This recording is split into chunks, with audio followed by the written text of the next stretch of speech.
Ni ialah S70 yang terbaru daripada Proton.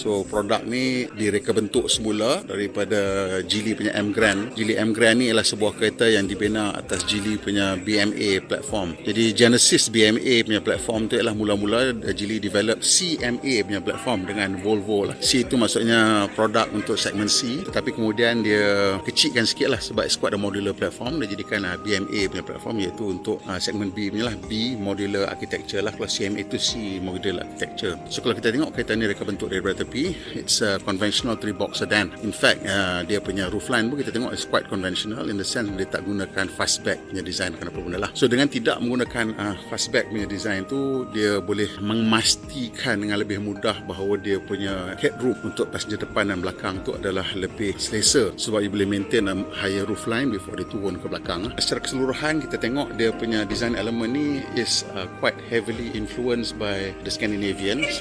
Jadi kita tengok sekarang antara ciri-ciri yang kita nampak from the Scandinavian design is the strong shoulder line. So kita tengok the strong shoulder line tu is part of dia punya DNA sekarang lah, which is orang kata simple but clearly effective design strategi untuk menjadikan satu kereta ni mempunyai kuda-kuda yang kukuh.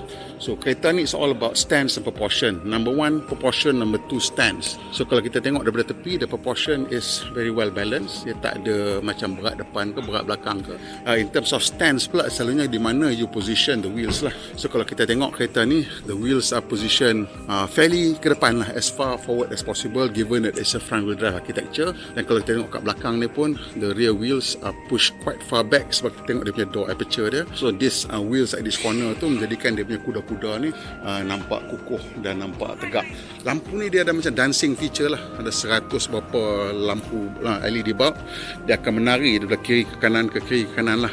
And also you will notice that for now the creases are sharper compared to creases before.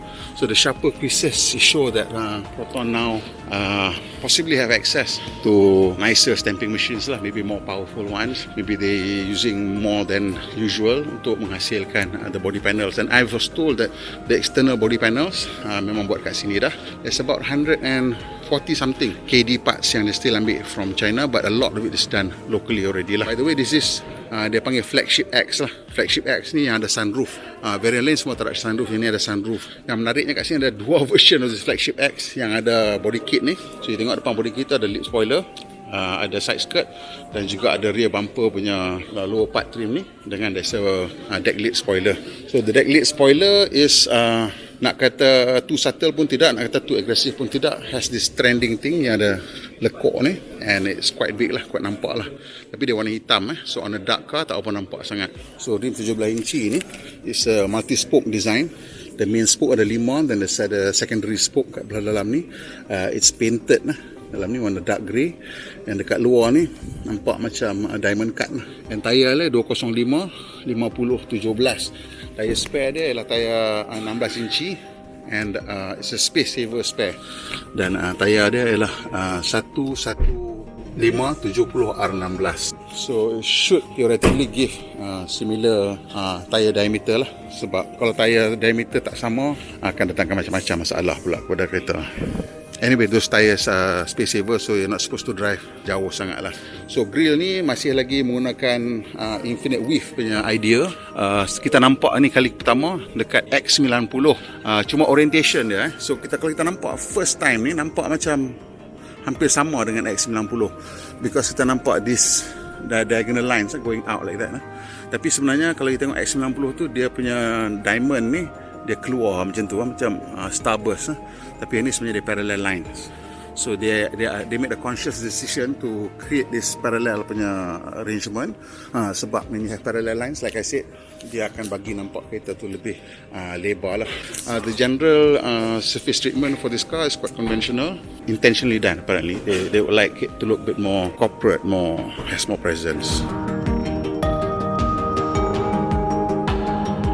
Okay, so dia punya powertrain ni common dah sekarang. Memang part of the banyak company pakai strategi yang sama, iaitu you commonize the power plant. Yang ni sekarang menggunakan enjin 1.5 liter 3 cylinder turbo dengan dual clutch transmission. So untuk Proton punya sedan, first time lah pakai DCT. Sebelum ni dekat semua the X series product dah ada DCT ni. So this should make it good to drive, tapi I have some concern about dia punya fuel economy lah, given DCT ni selalunya orang macam seronok bawa laju sikit. So I hope they somehow can improve that, sebab fuel numbers untuk kereta ni is going to be quite important kalau dia orang nak dapatkan volume sales, sebab a lot of companies sekarang memang compete on that fuel economy punya figures lah.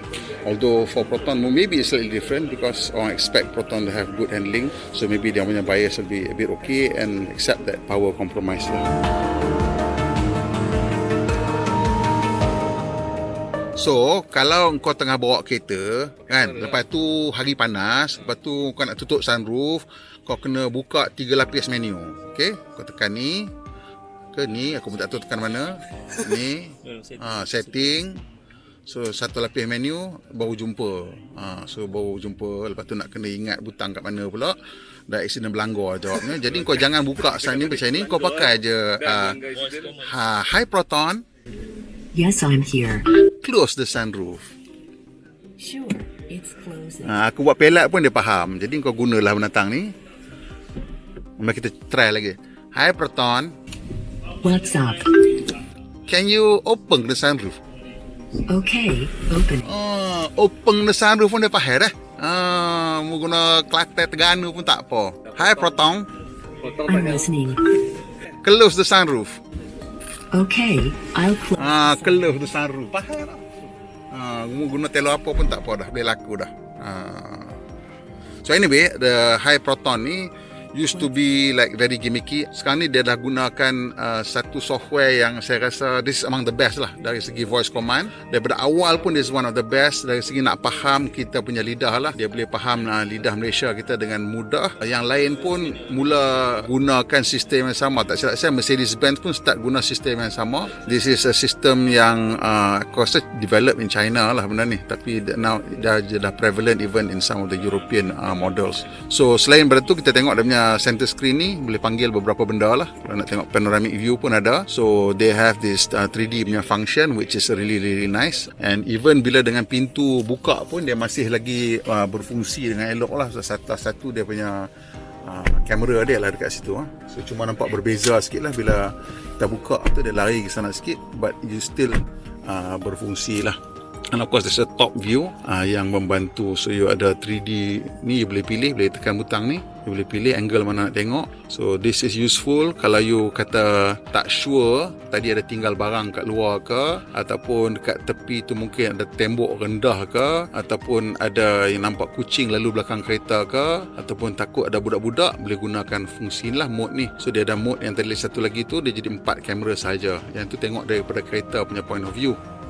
So there's other point of view yang macam ni, tengok daripada 3D outside, third person punya point of view, which a lot of people akan find a bit more confidence inspiring lah. Saya nampak the whole car dan boleh nampak the direction. Although some people akan prefer yang macam ni sebab dia nak judge sendirilah. Ni view depan, view tepi, view belakang dan view sebelah kanan. So just nak tunjuk kat you apa berlaku bila buka pintu. Dia bergerak lah.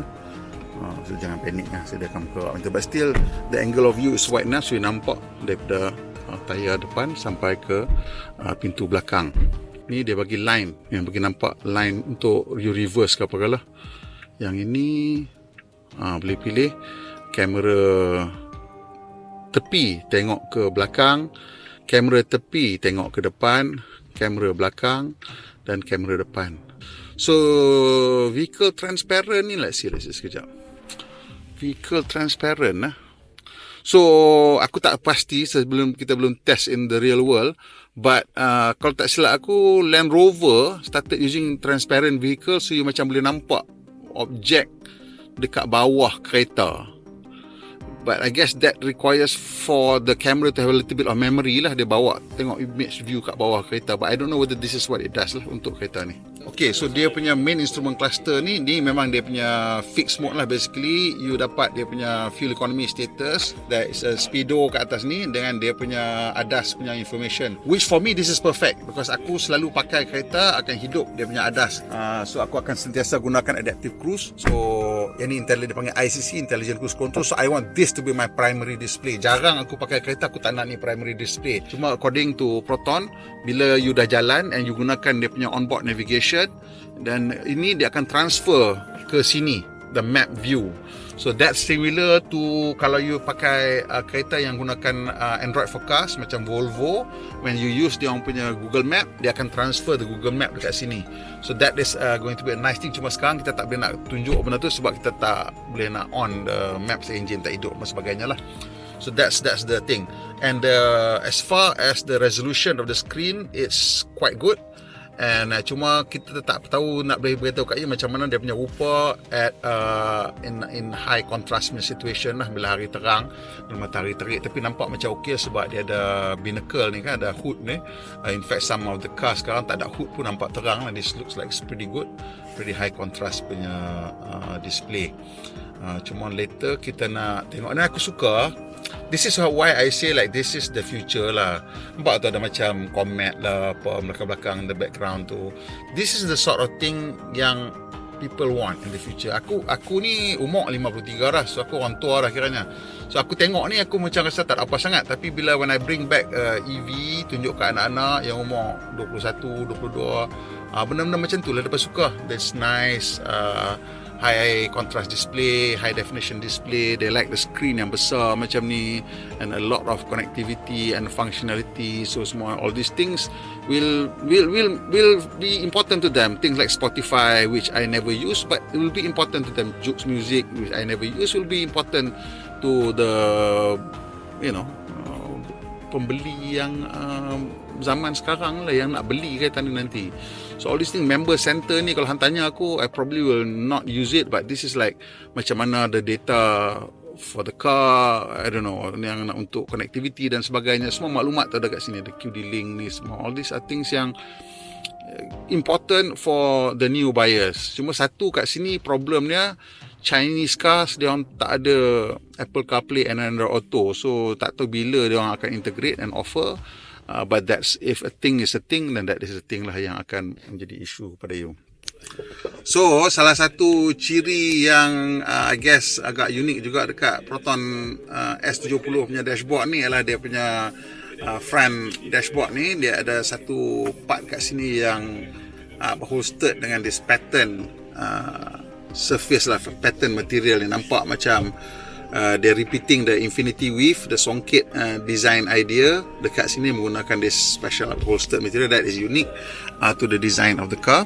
Dan of course untuk S70 ni juga center console ni adalah unik sebab dia menggunakan this T-bar, and dia punya design cup holder punya positioning juga berbeza. Yang biasa punya gunakan tegak ni lah, yang tak canggih sangat. So this gives it a little bit of an edge lah dari segi design. And dekat depan ni ada satu wireless charger dan satu tempat kunci. Aku tengok benda ni banyak kereta buat macam ni, tapi aku rasa geram sebab kenapa tak bagi dua je wireless charger kan? Sebab tempat kunci ni macam selalunya kalau tak dalam poket pun dia boleh detect. So siapa nak kena buat tempat kunci ni lagi, just bagi je dua wireless charger. That would be more useful. So but I don't know, maybe tak cukup ruang ke, nak bagi terlalu lebar ke apa ke. But that's one of my gripe lah with a lot of these modern cars. Okay, so let's go to the back seat. Kereta ni ada 5 USB port. 5 charging ports lah. Maksudnya depan ada 2, ni ada 2. Dekat atas roofliner tu ada 1, yang tu USB-A untuk you punya dashcam, dan of course ada wireless charger lah. So kalau campur semua ada 6 lah tempat untuk mengecharge. Dekat belakang ni kita tengok ada aircon vent dan ada wireless kabel USB port juga, USB Type A dan Type C, C2C. Dan tadi saya dah duduk di depan lah, tempat duduk di depan. Jadi kalau you tengok, saya duduk kat belakang ni, masih lagi ada satu penumbuk lah, sebab dia lekukkan sikit ni ke dalam So menurutkan saya ada satu penumbuk. So ruang kabin dia okey, dan kalau you boleh nampak kaki saya boleh masuk ke bawah kerusi ni. So agak okey lah, not so bad. Dan that's important, kaki kita boleh masuk bawah tu nak bagi kita ruang sikit. Dia punya sudut sandaran dia also fairly decent, not too upright. And bila you ada like this kind of scallop punya thing ni, dia rasa ni shoulder ni naik atas balik ni, dan memang ada nice support for your shoulder lah yang ni. So this is a nice support for your shoulder, which nampak macam underappreciated, but this is quite important lah. So banyak kereta dia punya seat back tu flat lah. So bila dia bagi macam sculpted sikit ni, that shoulder support akan bantu you untuk rasa selesa untuk long distance. Tapi of course there is a compromise. So bila you buat molded seats macam ni, which is nice for orang yang duduk sana dan orang yang duduk sini, tapi untuk orang yang duduk tengah mesti horror lah. So dia punya compromise dia lah kat situ lah. So this is, I wouldn't recommend 5 people, 5 adults in this car for long distance. Kalau 4 adults, memang seat belakang ni cukup ngam. Kalau saya kena duduk tengah ni, saya mengungut lah. Saya akan cepat mengungut lah.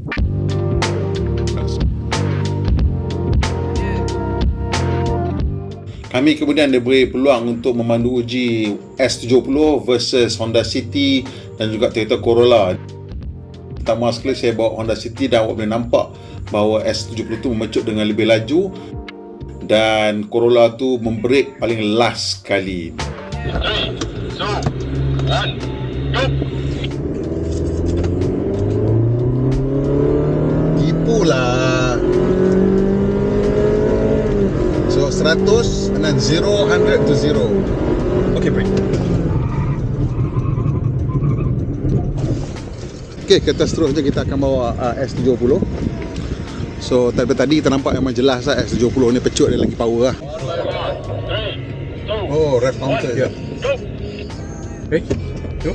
The bulking. So when I did that,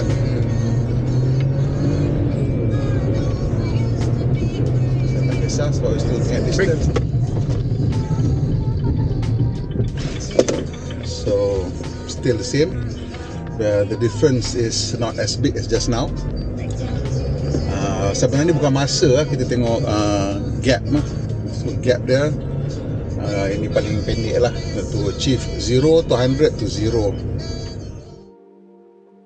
Lepas tu dia bawa kami naik di litar ujian semi high speed bowl ni, nak tunjuk dia punya lane centering, kemudian nak tunjuk dia punya adaptive auto cruise control dan juga auto emergency braking. So semua ni bagus lah, dan engine 1.5 liter dengan DCT tu memang rasa bertenaga. So kali ni Proton ada satu produk lagi sekali, di mana dia orang menawarkan produk yang besar, iaitu almost hampir-hampir size segmen C pada harga kenderaan segmen B, iaitu satu produk yang juga selain daripada mempunyai size yang besar, mempunyai ciri-ciri yang agak canggih. Harga kita belum tahu lagi, tapi bayangkan ya, yang flagship X tu ada sunroof, ada adaptive cruise control, ada voice command, ada DCT, ada enjin 1.5 liter turbo. Jadi macam-macam ciri yang diberikan, cuma sekarang terpulang kepada pembeli sama ada dia orang mahu kembali kepada sedan Proton ataupun sama ada dia akan terus dengan jenama import, sebab Proton dah lama tidak ada kenderaan dalam sedan segmen B plus yang macam ni. Dulu sebelum ni kalau kita tengok ada Prevail lah, tapi dah lama tak ada di situ. Okey, sampai situ je video kita kali ni. Kalau suka, tekan butang like dan kongsi dengan kawan-kawan. Macam biasa, tolong aku sikit tekan butang subscribe dan juga tekan butang loceng kalau tak mau ketinggalan video selepas ni. Mandu Malaysia, Pendiam Berhemah. Kita jumpa lagi, insyaAllah.